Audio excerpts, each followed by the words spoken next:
Good evening and welcome to the Drive at 5, IntellectualRadio.com/iHeart radio station. I'm your host, Roman, and we have a great show planned for you today. But first, forecast from our IntellectualRadio.com weather center. Partly sunny and humid. High 88 degrees tonight. Humid with increasing clouds overnight. Chance of a shower and or thunderstorms. Low 72 degrees tomorrow. Cloudy with a chance of scattered thunderstorms and showers as well. High 81 degrees tomorrow night. Clear and turning cool. Low 69 degrees Wednesday. Mostly sunny and pleasant. High 84 degrees Thursday. A chance of a scattered shower area. A little bit cooler. High 80 degrees. And Friday, mostly sunny and pleasant. High 81 degrees. Over the weekend, Saturday, partly sunny, warm. High 81 degrees. Sunday, mostly sunny, high 81 degrees as well. The Drive at 5 is also part of the new Monday night lineup, starting with the one and only Becoming Dateable at 11 a.m. Deals Business at noon, Great Entrepreneurs at 6 p.m., New Black Leadership at 7 p.m., and The Chronicles of Ron at 9 p.m. The Drive at 5 is also part of the fabulous 5 at 5, only on IntellectualRadio.com/iHeart radio station.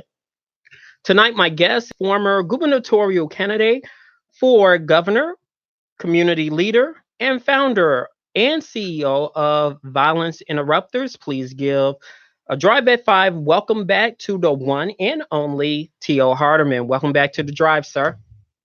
Oh, it's always an honor to be on the Drive at 5 with only Roman Morrow, and I appreciate Brother Winfrey there at Intellectual Radio. No problem. Please give IntellectualRadio.com/iHeart radio station an update since the last time you've been on the Drive. Yeah, well, since the last time I've been on the Drive, I've been working hard, consistently, doing my best to try to bring more attention and present solutions to the gun violence in Chicago. But it appears that, in my opinion anyway, a lot of people are looking in the wrong direction. I put it out there time and time again. The only way you're going to stop the killings in Chicago is the black man must unify to the numbers of about 50,000 strong and hit the streets of Chicago for 1 year straight. And I guarantee you can reduce the homicides by 80% that way. And when I mean unify, what I mean by that is go out there and mediate them conflicts with them young brothers and bring them to the table of peace. You're not going to stop all the killers, but you can stop about 80% of the killings with that type of effort. So I'm putting a clarion call out to people, a call for action for black men to unify and hit the communities. That's the only way you're going to stop the killing. It's not based on a program. It's based on personal relationships. It's based on, because the killers do not talk. And the only way to get out there in the minds of them shooters is their family members have to be involved, their cousins, their brothers, their uncles, and everybody has to organize with black men in the community to bring the homicide numbers down in shootings in Chicago, Roman. Let's start with that, with what happened yesterday regarding the mass shooting in El Paso, Texas, and Dayton, Ohio.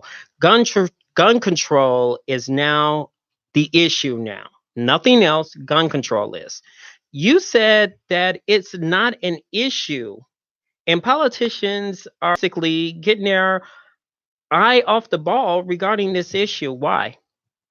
Well, the reason politicians are basically taking their eye off the ball, their eye off the target, is because, see, put it like this: the shootings in Black America, 7 out of 10 of the shootings are attributed to the illegal gun trade, not the legal guns. Okay, that's number one.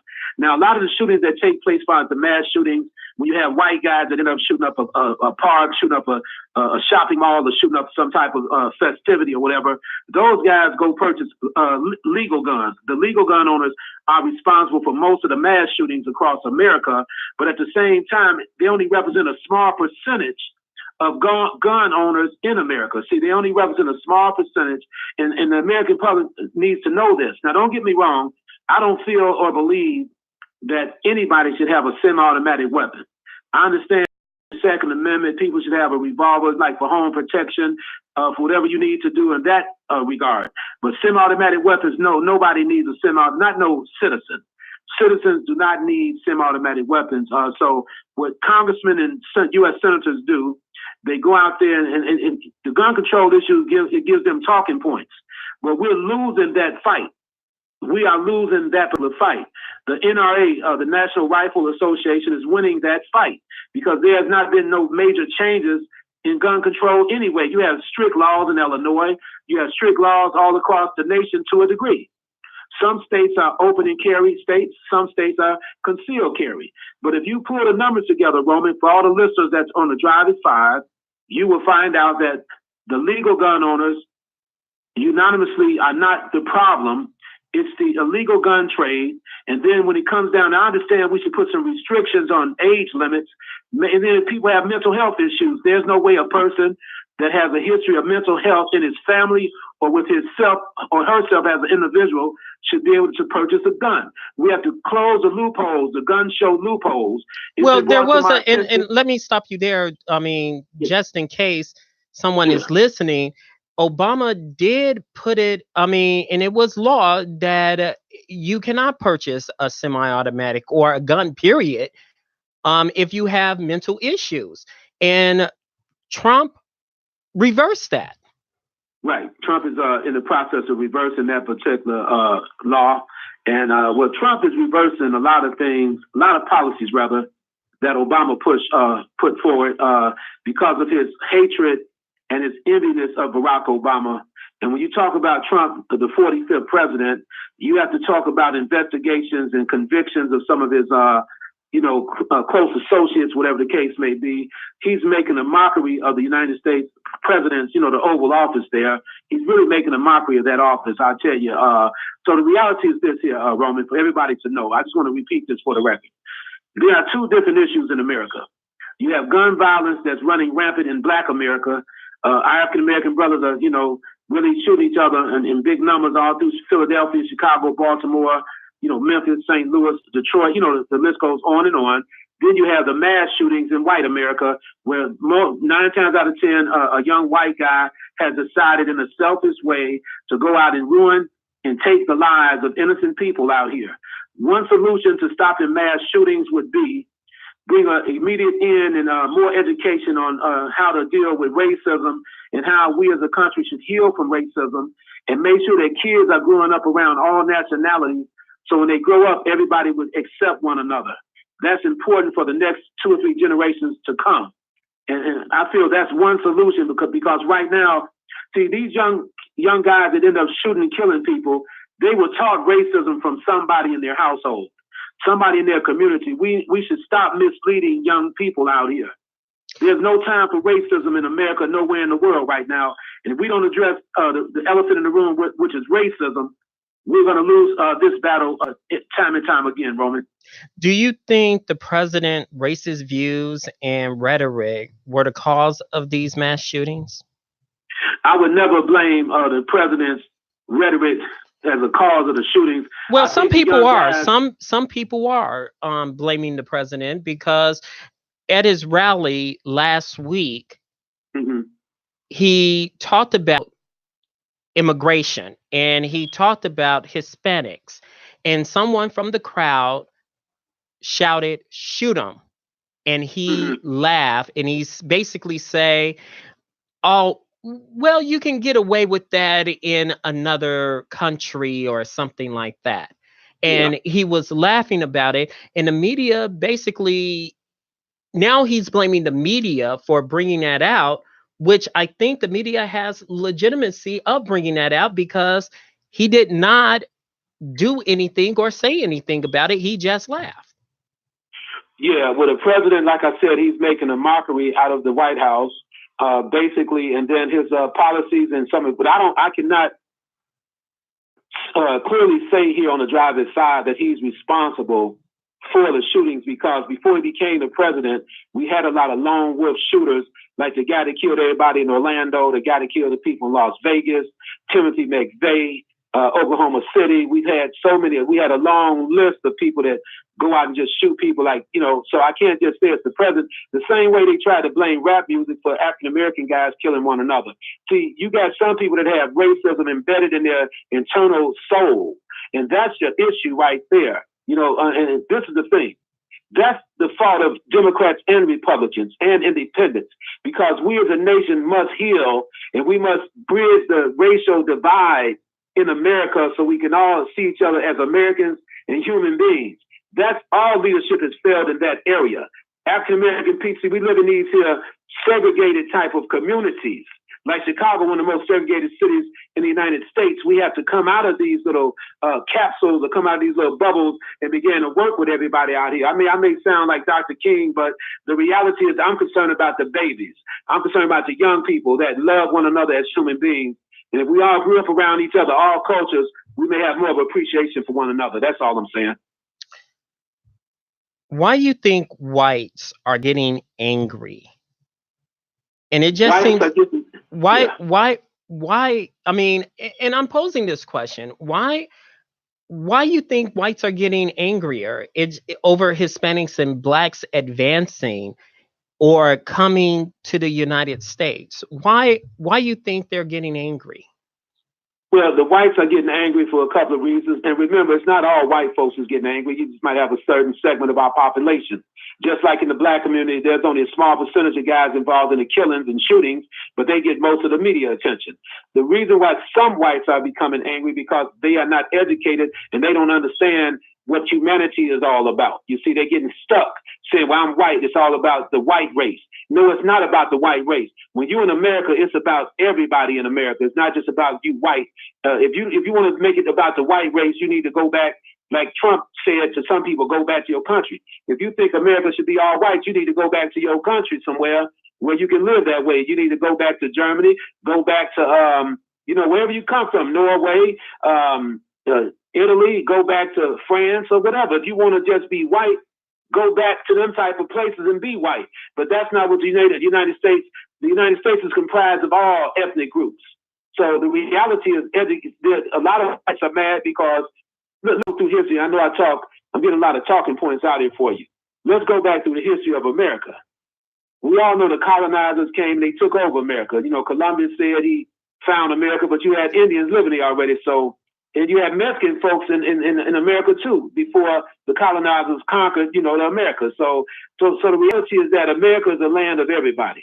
That's my best answer for you. And the white folks have no reason to be mad because the colonizers did a lot of work by destroying the Indians, and they brought my ancestors over here in the transatlantic slave trade. So let's stop complaining. Let's all get together, raise them kids right. All I'm saying is raise the kids properly. And once a child becomes 21 or 22, a grown person, if they still feel they want to be racist, that's up to them. But don't teach them that stuff at an early age. Let them figure things out for themselves when it comes to being racist.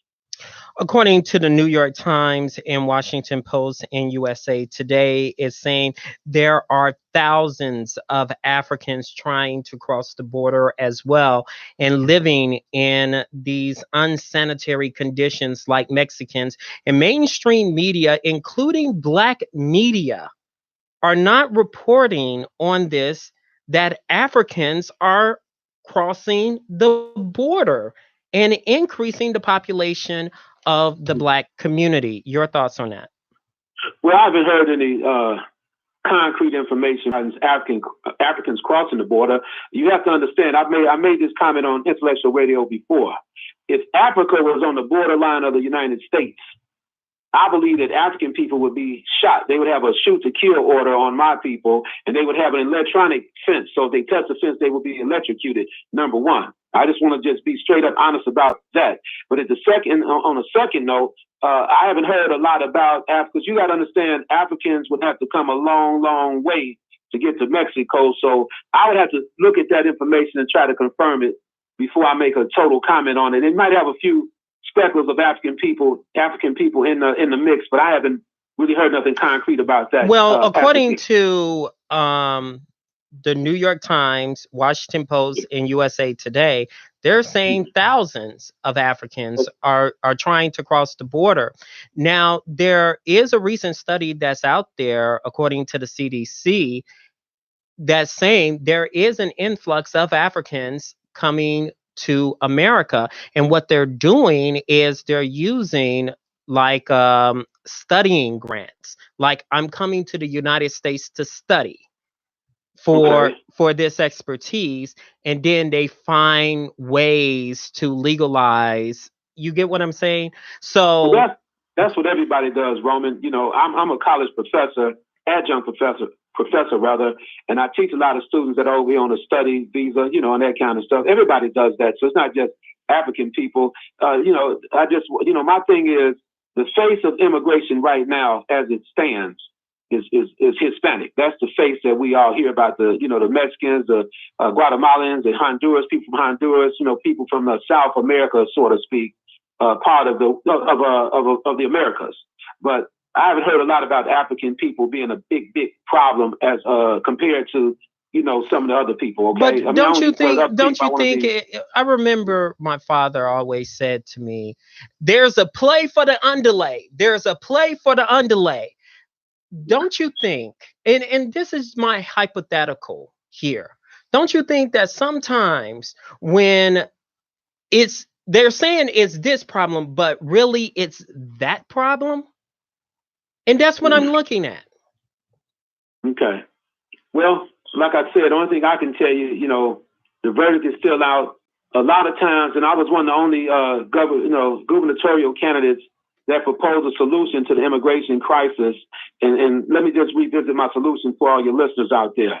If you've been here in the United States illegally for a year or less, you should go back and come back legally.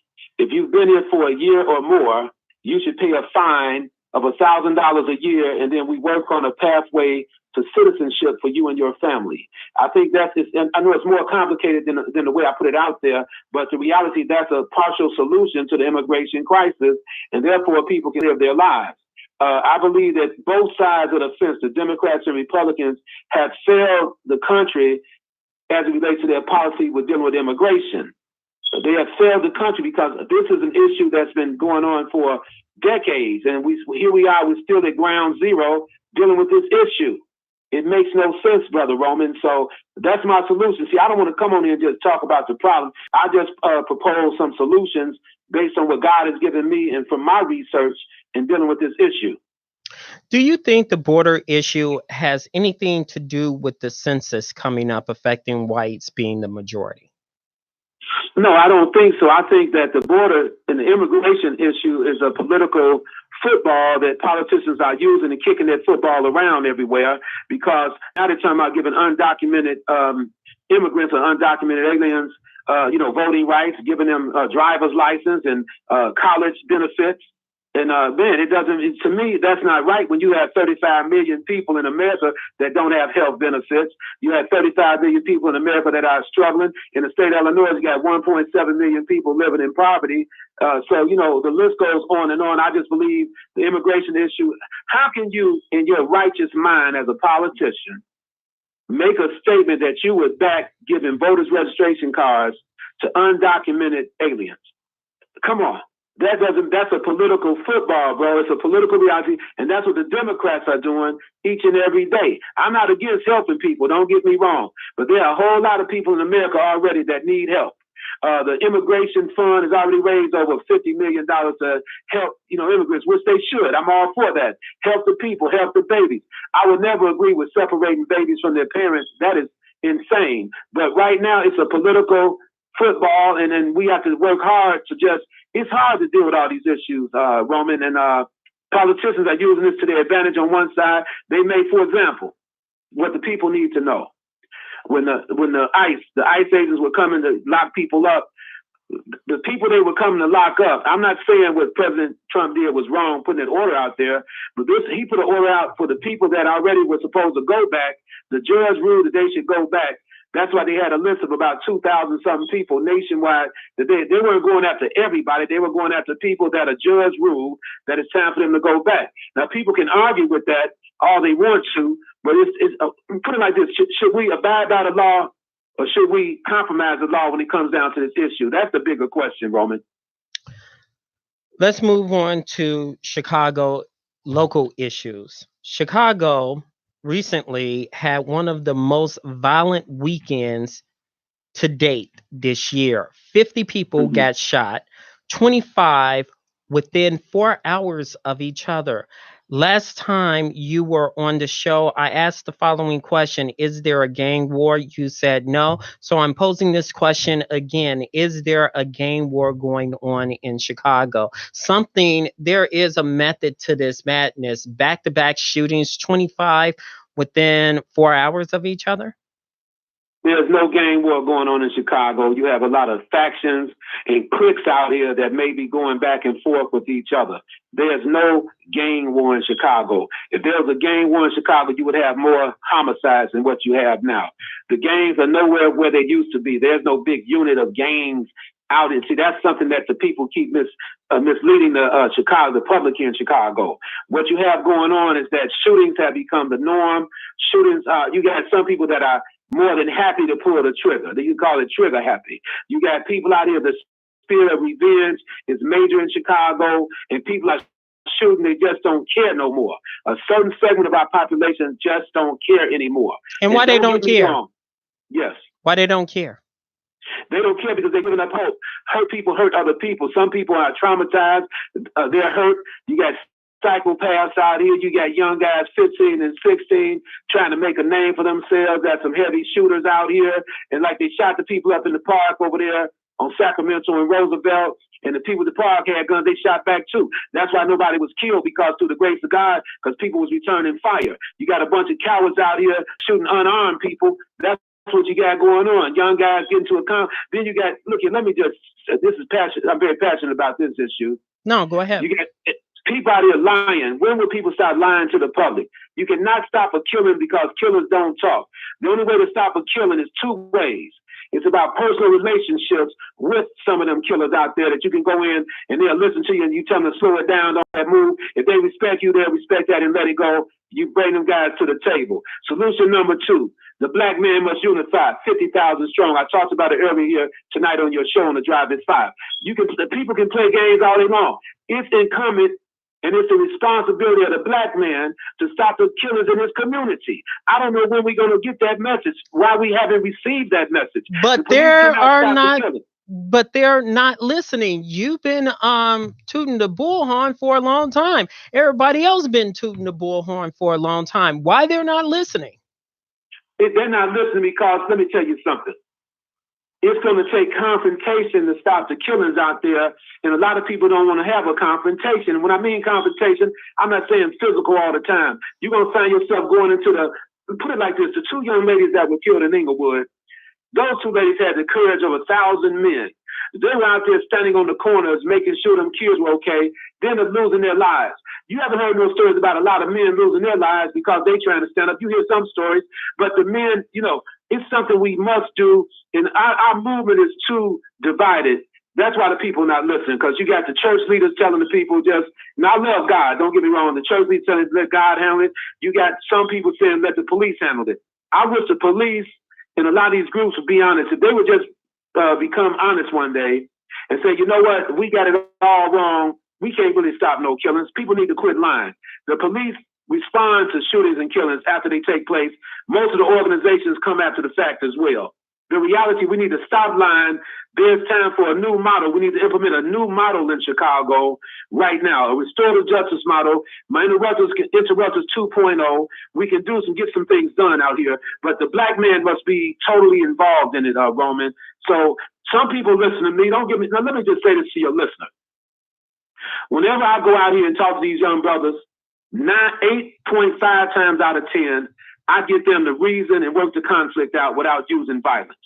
So if I can do that, all praise due to God and some of my team members on a regular basis, I know we can do this all over the city to a degree, but the resources are not coming to black organizations like they're going to other folks out there, all right? And why is that, sir? That's because you cannot stop killings and be politically correct. See, the way I'm talking, people are going to get scared of the way I talk because I'm not politically correct. And I know in order to stop the killings, you cannot be politically correct. That's the reason why. Because I'm not going around kissing people's rings saying, please do this for me and please do that for me. I'm saying I got a solution to this killing in the black community. We can get it down to 80%. Imagine T.O. Hardiman with $50 million I guarantee you we'll reduce killings by 50% to 80% in Chicago. Nobody will see Black death as a hustle. That's when you ask me, why is that? Because Black death is a hustle. Every time somebody get killed or shot, somebody writing a proposal saying they're going to reduce it. But when they can't reduce it, then they write another proposal saying they need more money because they couldn't get in this area over here. All right? The state of Illinois has the most strictest gun control laws in the nation. However, lawmakers still saying the same thing about let's have a discussion about it. Let's put more laws on the books. What is the difference between gun control issues nationally versus gun control issues going on locally? Gun control issues is not really the fight. That's what I'm trying to tell everybody here. I mean, we need sensible gun laws, don't get me wrong.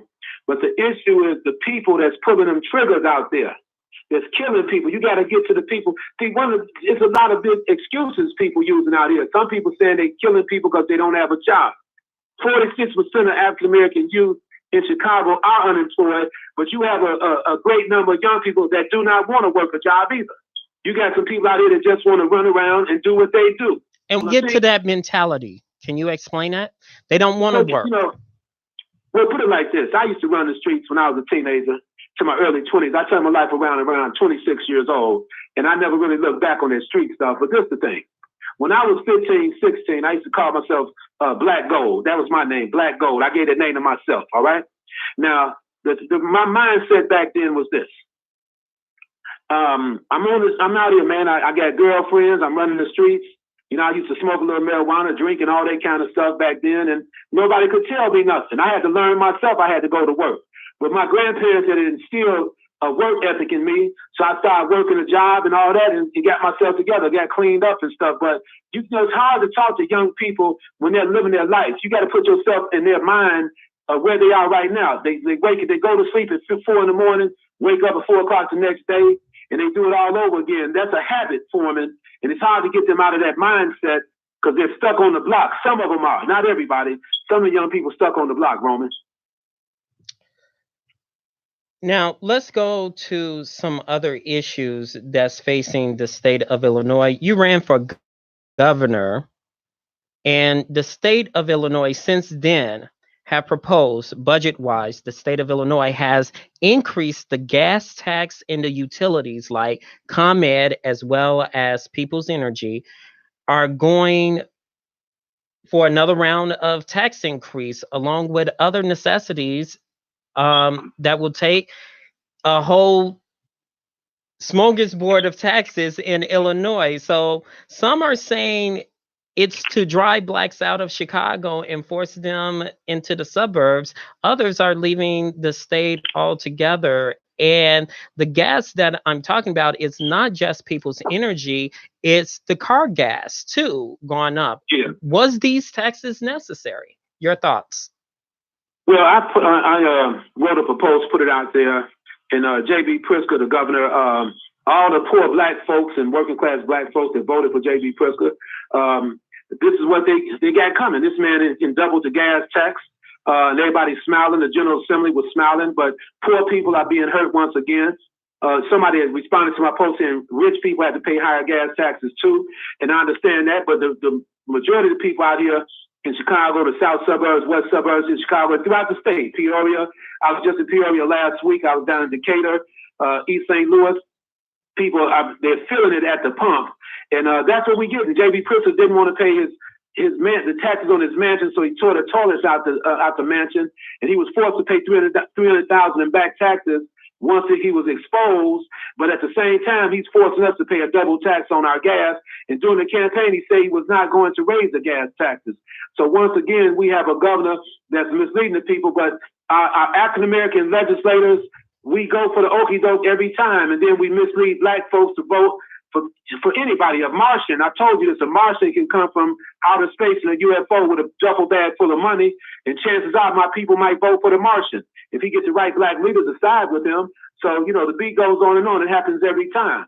Look at Bruce Rauner. He was not even fit to be the governor.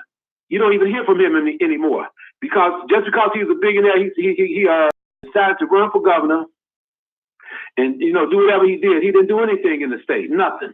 Bruce Rauner was a non-productive governor, period. So I don't know. You got the same thing with J.B. Pritzker, to be honest with you. You faced some controversy yourself in a couple of days ago on social media, making comments about the Chicago Mayor Lori Lightfoot. Could you explain the comments as well as what led you to say it? Well, first and foremost, I just put a post up saying happy birthday to Mayor Lori Lightfoot. She received, the post received overwhelming support. On LinkedIn, about 3,000 people concurred with me. Facebook, a little bit over 300 people were happy to see that post. What propelled me to write the post about Lori a couple of weeks ago, and my post is still up. I'm not taking it down because I stand by what I say. All right. The thing is this: Lori Lightfoot has not hired any black men in her cabinet. Superintendent Eddie Johnson doesn't count because he was here before she got there. And I'm saying that, and I've done my research, and I could be wrong, but my research shows me that she has not appointed any black men. She never called Dr. Willie Wilson back after he endorsed her and helped her out. What people were concerned about is I made a comment saying that the little man woman has not hired any black men. Now, I believe in my spirit of spirits that Lori looks at herself like a little man woman. So I stand by that. I never made no comments about her sexuality. Her sexual preference is her business. I'm not homophobic. I have nothing against nobody. I want to make that clear right there. I was born. It's not a belief system. I was born that a man should be with a woman. That's how I was born. And I'm going to go to my grave that way. That does not mean that I'm against nobody. You see, the biggest trick that everybody's playing now is if you make any commentary about anything, immigrants, the LGBT community, you're against that community. That's not the case. As a matter of fact, if, the guy that's running for president out of South Bend, I think his name, Mayor Pete, he's openly gay. I kind of like his message. I really do.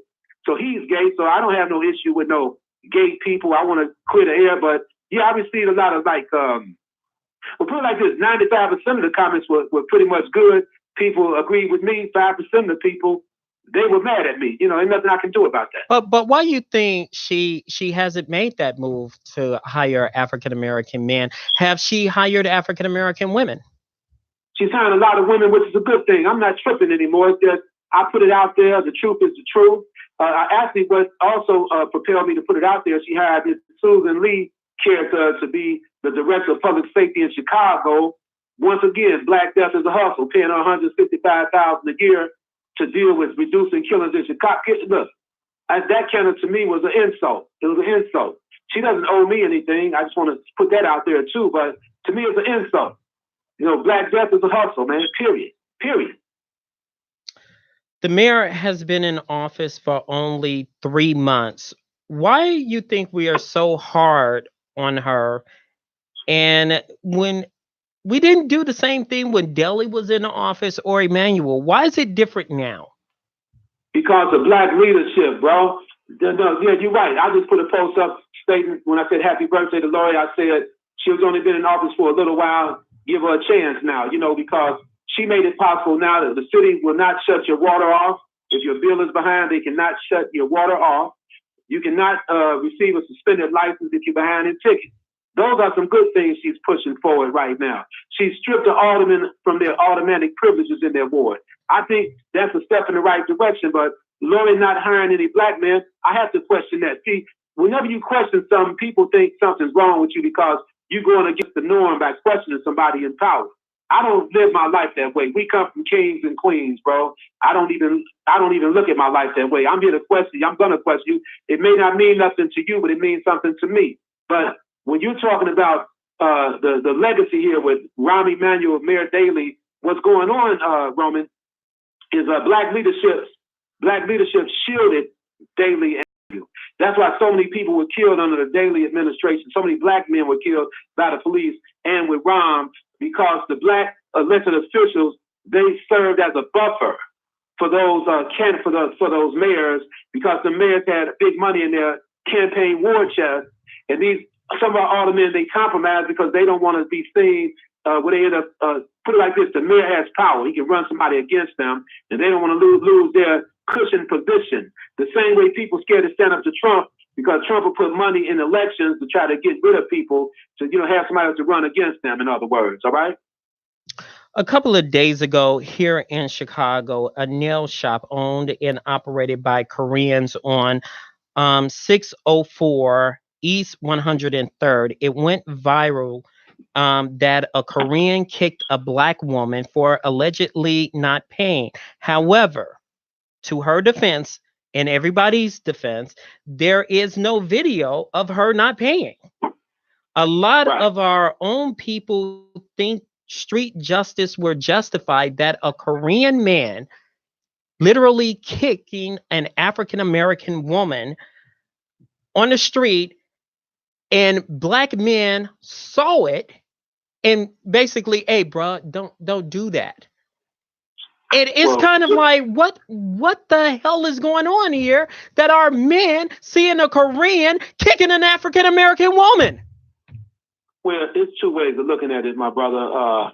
The Korean were dead. They were dead wrong. They should have called the police if there was an issue with non-payment. Number one. But number two, I supported everybody that went out there to protest. That's a good thing. But that was really the same week that the two girls were killed in Inglewood. I would like to see them same people go out there and deal with that issue because we appear to organize on issues that we should organize on them kind of issues. Don't get me wrong, but we go out there and stand up against some of them killers just shooting and killing people. Then you can talk to me. Go out there and stand up like them two women stood up and lost their lives. See, a lot of people are going to organize because it's more comfortable to organize than what the Koreans did, and it's more comfortable to organize when the police kill somebody. But when we kill each other, nobody wants to organize on a higher level and deal with those type of issues, Roman. So I hear what you're saying. The Korean is wrong. They should lock him up. He should be locked up because there's a video of him kicking the lady. But the video went viral. The police looked at it. He's still out on the street. Right. And why is this guy walking around? It's right. Kind of like this. When that guy should be locked up, bro. He should be locked up. Okay, but here's the other thing. When you see, and I'm going to use my executive producer Wanda. If I see Wanda on the ground being kicked and punched by a Korean, and hear the host of the Drive at 5 walking up and say, "Hey, bro, don't do that, man. You know you're wrong, man." Instead of beating the hell out of him, if we go to their country, and yes, I said it, if we go to their country and basically we don't pay, guess what will happen to us? Well, you know what's going to happen to you. So what I'm saying is, it's okay for them to come in our community and kick and hit and punch and spit on our women and our black men just sitting there and just doing nothing. Roman, let me say this to you. You're living in a black community where we don't own most of the businesses in our community. We're killing each other on a regular basis. All the people that come and do business in our community that are not black, they already know that there's no respect in the black community. So yeah, they feel they're entitled to do whatever they want to do because they do the same thing over in Africa because you got a lot of the foreigners that have businesses in Africa and a lot of the African countries, and they're owning and operating the business. They look here, there's no unity. I keep telling everybody, until the black man unifies with the black woman, then you can kind of control everything in your community, and you won't have no Korean kicking no black woman. No, we got to stop hurting our black women ourselves first. I've had some issues in the past, in my life, you know that. I mean, the bottom line is that we have to stop hurting our black women ourselves. I mean, I've never been convicted of any crimes, don't get me wrong, but I've had a couple of relationship issues, and I had to straighten myself out like anybody else in the world. But, we got to stop the abuse ourselves. That's why people from a foreign land can come and do whatever they want to do. But what I'm saying is we got to start protecting our own. We just can't. When a brother is wrong, he's wrong. When a sister is wrong, she's wrong. And I said this on my show, I don't know how many times, but people always use the damn excuse like hurt people. That doesn't give you a damn license to do whatever the hell you want to do. And I stand by that. I mean, I'm just passionate about it because I saw the video. It makes me want to reach in and beat the crap out of them. Now let's go. Why you don't have that same fury about them two sisters got killed in Inglewood, Roman? I still have the same fury. I mean, Okay. I said that on the show many a times. You and I, and I've been behind the scenes with you on several issues. So Right. no one can sit there and say I'm just out here on the drive at 5 just talking sugar honey iced tea. I'm behind the Yeah. scenes. I don't have to be in front of the damn camera. So what I I'm got my what I'm man. what I'm saying is, yeah, I'm down with it, but here's the thing. Over and over, you mentioned about black economics. We need jobs, right? I'm Right. speaking on this, and I said it over and over again on this show, and I asked plenty of people on the west side, on the south side, any side that know Dr. Willie Wilson. You have a manufacturing plant in Carroll Streams Yeah. that can create jobs for a low income community. Why you're not bringing it to the Austin community that has a high recidivism rate, exactly the issue that you're talking about. And, Hmm. and it's kind of like people going in one ear after the other. I'm saying, Yeah. Willie, you have the power to change the dynamics of low income communities in a community in Chicago. And you can create a black manufacturing district, a plant in Yeah. Carroll Stream. Don't you think you will be more impactful with your own? That's the only thing I'm Yeah. saying. No, that's fine. No, Willie Wilson's a good friend of mine. I respect him, and I plan to have a conversation with him about it, and we'll take it from there, Roman. But I'll tell you, we killing each other in record numbers in Chicago. It's been this way for the last 40 years. There's no real method to the madness that you can pinpoint, other than the fact that some of our people have just lost any type of hope. A certain segment of our population have hope in our race because they're killing each other with no regard for the hurt. See, people don't see the flip side. When family members lose their loved ones, they live with that pain and anguish forever. Even the guy that shot the people in El Paso, one guy, he died shielding his kid and his wife, and she ended up died shielding the kid. It's come on, man. It's unbelievable the carnage that's taking place and no reverence for humanity. This stuff, I know family members that lost their loved ones. They hurting each and every day out here. They can't even think past go because they can't even leave. They cannot leave the house because they're still hurting and grieving for years after losing their loved one. It's something, man.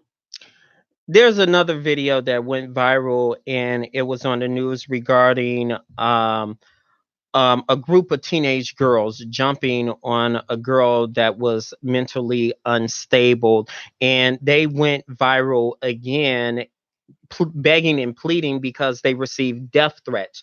One, there was guys that actually videotaped this, allegedly saying that, performing a sex act, because there's different stories that's putting out there on social media. We do not know what is the truth, but there was a group of guys. My question to you: should these guys who videotaped the beating should be in jail as well for Well, for that's the what I'm trying to explain. Yeah, go ahead. I'm sorry. I mean, for what they did? Because to me, it's kind of like if you and I was in a car, I didn't. Um, Nobody can't tell me these guys didn't know what was going on. Yeah.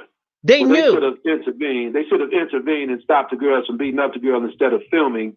It reminds me when Darian Albert was beaten to death, how people were filming the beatdown opposed to trying to intervene. To me, I think it's really sick and crazy for the people, especially guys, to film that. I know the girl's father, who was beat up. I know his name is Brother Merv, and it's sad. The young girl was asking for directions, and I saw the video of the girls asking. They saying they apologized, but they were dead wrong for beating that girl up the way they did. I mean, they had no motive to beat her up. I mean, that goes to show you what I'm talking about is correct. Some people are just happy with the state of violence. It's a violent state of mind out there amongst some of our people. All right, and the same with some white people, the shooters out there. The same with Hispanic people. There's a certain small percentage of the population involved in the violence as well. So, But until you're saying as black men we need to unite. These yes, guys need to be in trouble as well. Why we're No, getting I it. never said they should be in trouble without a doubt. Yes, for filming it without intervening. Yes. And basically to me it just seems like Chicago, we point the finger at one person and Yep. then we prosecute the others, and it's kind of Yep. like there's no fair justice or fair street justice anymore. It's kind of like, what the hell, to have any kind of justice? Just let's go back to the Western, oh, wild, wild West, shall we? Well, we've been back in the Wild Wild West in Chicago for the last 40 years, so I don't know what else to say. I just, if people see this, the thing, if the powers that be, meaning the chief of police in Chicago, the mayor, and all the political leaders would just admit the fact that they got it all wrong. People need to stop lying. You're not going to be able to stop no killings. We come up with a new motto to implement. Then we might be able to get somewhere. Right now, people are lying, talking these numbers to play tricks on people. They're saying that homicides are down 10, they're down 5 compared to last year. It's just trickery. It's numbers. It's trickery in the numbers. And we need to just become straight up honest. Then we might be able to get somewhere. That's all I'm saying. See, the politicians throw money at the problem without really following the money to see what's really being done. There needs to be a forensic audit of everybody saying they ought to stop the killing to see what's really being done. People don't want to talk about that because they think you're criticizing, but the reality, people need to stop lying. Everybody's coming after somebody gets killed out here, Roman. Everybody. You know, I told a lot of the reason you don't see me in the media like you used to see me, which I can still be in the media, is that I told the Fox News, National, and CNN, everybody, I said, you should stop interviewing people. They cannot tell you the last time they stopped a killing. And if they can't produce the person that they stopped from killing somebody, you don't need to interview them. Because the only thing they're going to say is what the number game. They need to interview people on the front line that's actually stopping killings, quit playing games with the people. I always say this on the drive at 5, and I've corrected several politicians when they say, I can stop crime. Here's my platform. And I stop them right then and there, just like I stop any other person. You can never, ever, ever stop crime. You can curb it, but you Right. can't stop it. And that's the first lie right there. That's what I'm trying to say to you, my brother. That's all I'm saying to your listeners. So hopefully the drive side, the listeners will understand where I'm coming from. And I know I was talking fast in the beginning, but I was trying to get all my talking points out. That's all that was about. No problem. I know we're almost running out of time, but I wanted to know your thoughts on the recently passed marijuana law in Illinois. Do you agree with it or not? Because I'm going to let you comment, and then I'll let you know my thoughts. No problem. Well, I agree with some parts of it. It can bring in new revenue here in the state of Illinois, but I do not. When I ran for governor, I was opposed to it based on the fact that I know that marijuana and tobacco are like gateway drugs for young people to use higher level drugs. And I believe that we don't need to have a society in Illinois anywhere where we push we make it okay for young people to think they can smoke marijuana for recreation. It may not turn out so good for some young people because a lot of 8th graders, high school students look up to me. So no, I wasn't pushing that out there. As a teenager myself, I got caught up smoking marijuana and drinking and stuff, and then I ended up running the streets. So I don't want young people falling victim to some of the ills that I fell victim to here in society. So on the revenue side, it's cool. But, you know, this is Chicago and it's the state of Illinois. The verdict's still out. Let's see what happens with that. I would like to see some African-American ex-offenders who were locked up for selling marijuana. I would hope that they can invest in some of them marijuana dispensaries. I would love to see that take place, Roman. So the verdict is still out on all of this, the casinos and the marijuana and all that. The verdict is still out. I agree with you with the verdict is still out. I disagree with the fact that this is law because, and yes, I'm going to throw the race card in this. Unfortunately, it catered towards young white men. Mm-hmm. It's not catering towards the person who they locked up for umpteen years. It's Right. not catering. What the hell am I going to do with a $50,000 loan? They should be giving the person who they locked up, since you know what you're doing, we're going to throw you a couple of $1,000 grant. You know, you see what I'm saying? They're not even thinking about grants. They're thinking about loans. What an African American that you know can afford a doggone $50,000 loan? If you Yeah. do, let me know. Now that's the point I'm making. So hopefully, African American business people will, secure their fair share of the profits from the recreational marijuana, bill or whatever. But like I said, the verdict is still out. It's politics as usual. It was just exposed in the state of Illinois how all these people donated to that. Again, a lot of African American legislators, $58,000 here, $100,000 there for his little defense fund and all that. So it's all about its game. J.B. Pritzker, when he became the governor, he donated $7 million to the Democratic Party, Mike Madigan's little slush fund to fund other candidates out here. And it's like, nobody really, it's all about money. If you got the big money, you can hide under layers and layers, protect yourself under layers of all kinds of red tape before somebody gets to the big person there. That's how it's playing out right now. Congressman Danny K. Davis and Bobby Rush will announce soon they are running again for Congress. You said many times that some of the old leaders should take a bow and sit the blank down. They're not giving up their positions. Why? And I heard you say this. Young people are not standing up, which now I can say to you, I know a lot of young people who stood up the last time and they did not get the support that they needed. And what that says to them, that you have Black leadership that's not grooming. That's not saying, you know what, I believe in this person. This person's going to take you to the next level. Or they're just saying the, sweet low, sweet chariot, slavery hymn. And basically they can allow a white or Hispanic to take over a Black community. But we just can say we too divided, but you have to understand a lot of white congressmen, and they stay in that office for a long time too. Some of them may end up leaving office once they die. It happens a lot of times. It's crazy, but the only difference is with the whites, they like, hey, buddy, you need a job. I can get you a 6-figure job at a corporation. Yeah. I can get you. For the Black leadership, no, they're not doing that. Yeah, they look out. Yeah, without a doubt. But yeah, Danny, he's a good friend of mine, and I feel that Danny should, because Danny's going to always be seen as the congressman, even if he was to step down and allow some younger people to run for that office and just give him his blessings. And Bobby Rush is somebody need to rush him out of office as soon as possible.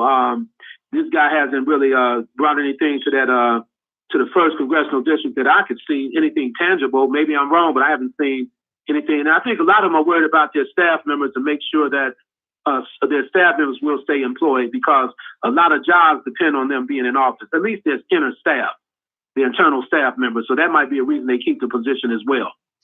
I get that. I know some of the people. I know some of the same people that you know, including Danny staff. But if I lose my job here at Intellectual Radio, guess what? Yeah. They're there, Roman. Tough. Try and go to VON. See what happens. Yeah. I mean, you see what I'm saying? So why should I feel sympathy for them and they don't feel sympathy for the high percentage that's outside, what they see around them? Oh, no, it's rough, Roman, no matter how you put it. Sometimes we need 2 hours here on the drive at 5, because when you get a guy like me to come on, we can talk about a lot of different topics there. But the young people need to see, this is the thing about it. Danny Davis, Bobby Rush, the older people that vote for them time, they're going to continue to vote for them. There needs to be a big pull of to try to get young voters to a big push rather to get young voters to come out and match the numbers of the older voters. And that's the young people haven't been able to do that as of yet. Not here on them congressional districts. Okay, to be continued as always. How people can get in contact and a hold of you, sir? Yeah, T.O. Hardiman. My website is violenceinterrupters.org. That's violenceinterrupters.org. I'm on Twitter, Facebook, LinkedIn, Instagram at T.O. Hardiman. You can find me there. And you can reach out to me. My number is public, 773-391-9394. 9072. Give me a call. I look forward to talking with everybody. All right. Next time, I want you here in the flesh, my man. Yes, sir. I'll be there. All right. Thank you again, as always. Thank you for your input. Okay. All right. That's going to do it for us on the Drive at 5 on intellectualradio.com/iHeart radio station. Thanks to Wonder, our executive producer, Earl, who's behind the scenes. See you guys next week.